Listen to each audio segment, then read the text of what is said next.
Le nouveau programme d'exemption de taxes foncières sur le territoire industrialo-portuaire de Grand'Anse est limité dans le temps.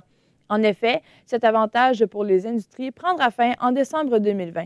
Anne-Laurie Asselin, en quoi est-ce un avantage pour les industries?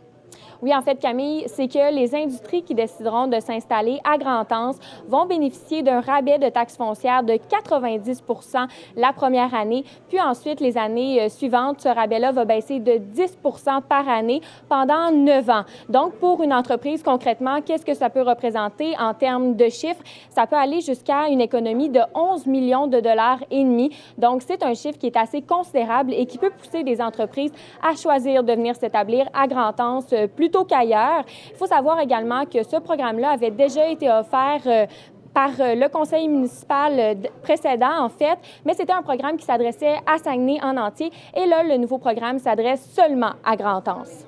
Et la mairesse Josée Néron s'est prononcée à ce sujet. Qu'en pense-t-elle?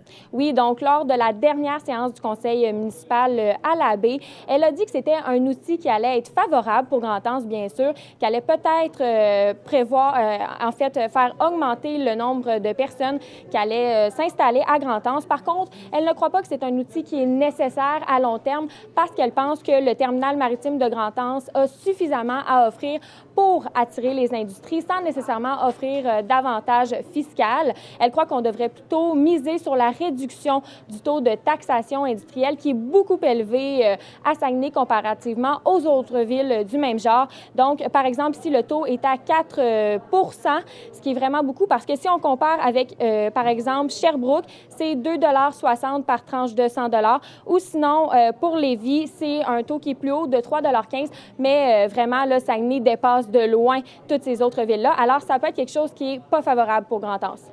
Et puis, rapidement, est-ce que certaines entreprises ont été intéressées par l'offre jusqu'à présent? Il y a seulement BlackRock qui a déposé une demande à ce sujet-là.